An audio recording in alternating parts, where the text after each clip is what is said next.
حضرت ابو ہریرہ رضی اللہ تعالی عنہ کی ایک حدیث ہے جس میں وہ فرماتے ہیں کہ ابو القاسم صلی اللہ علیہ وسلم نے ارشاد فرمایا والذی نفس محمد بیدہ لو تعلمون ما اعلم لبکیتم کثیرا ولضحکتم قلیلا، کہ آپ علیہ الصلاۃ والسلام نے ارشاد فرمایا قسم اس ذات پاک کی جس کے قبضے میں میری جان ہے، اگر اللہ کے قہر و جلال اور قیامت و آخرت کے لرزہ خیز ہولناک احوال کے متعلق تمہیں وہ سب معلوم ہو جائے جو مجھے معلوم ہے تو تمہارا ہنسنا بہت کم ہو جائے اور رونا بہت بڑھ جائے۔ اس حدیث کا صاف مطلب یہ ہے کہ اللہ تعالیٰ کی شان بے نیازی اور اس کے قہر و جلال اور قیامت اور آخرت کے ہولناک لرزہ خیز احوال کے متعلق جو کچھ نبی کریم صلی اللہ علیہ وسلم کو معلوم ہے اور اللہ تعالیٰ نے جو کچھ آپ علیہ الصلاۃ والسلام پر منکشف کر دیا ہے، اگر تم کو بھی یعنی لوگوں کو بھی اس کا پورا علم ہو جائے اور لوگوں کی آنکھوں کو بھی وہ سب نظر آنے لگے جو نبی کریم صلی اللہ علیہ وسلم دیکھتے ہیں، اور لوگوں کے کان بھی وہ سب کچھ سننے لگیں جو آپ علیہ الصلاۃ والسلام نے سنا، تو لوگوں کا چین اور سکون ختم ہو جائے، لوگ بہت کم ہنسیں اور رونا زیادہ کر دیں۔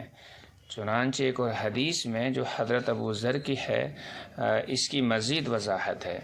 حضرت ابو ذر فرماتے ہیں کہ نبی کریم صلی اللہ علیہ وسلم نے ارشاد فرمایا انی ارا ما لا ترون واسمع ما لا تسمعون ان السماء اطت وحق لها ان تطع، کہ میں علم غیب کی وہ چیزیں دیکھتا ہوں جو تم نہیں دیکھتے، اور وہ آوازیں سنتا ہوں جو تم نہیں سنتے۔ آسمان چرچرا رہا ہے اور حق ہے کہ وہ چرچرائے، قسم ہے اس رب ذوالجلال کی جس کے قبضے میں میری جان ہے۔ آسمان میں 4 انگل جگہ بھی نہیں ہے جہاں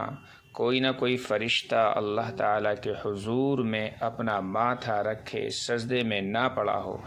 اگر تم وہ باتیں جانتے جو میں جانتا ہوں تو تم بہت کم ہنستے اور بہت زیادہ روتے، اور بستروں پر بیویوں سے بھی لطف اندوز نہ ہو سکتے، اور اللہ تعالیٰ سے نالو و فریاد اور گریہ و زاری کرتے ہوئے بیابانوں اور جنگلوں کی طرف نکل جاتے۔ اس حدیث کو نقل کرنے کے بعد حضرت ابو ذر رضی اللہ تعالیٰ عنہ فرماتے ہیں کاش میں ایک درخت ہوتا جو کاٹ دیا جاتا، واللہ لوددت انی کنت شجرۃ تعضد، کاش کہ میں کوئی درخت ہوتا جو کاٹ دیا جاتا۔ ان دونوں احادیث سے پتہ چلتا ہے کہ آخرت کا منظر بڑا ہولناک اور ہوش ربا ہوگا اس بندے کے لیے جو دنیا میں آخرت کی تیاری کر کے نہیں گیا ہوگا۔ اللہ تعالیٰ سے ہم دعا کریں کہ اللہ تعالیٰ ہم سب کو اس دنیا میں رہتے ہوئے آخرت کی زندگی کے لیے پوری تیاری کرنے کی توفیق عطا فرمائے۔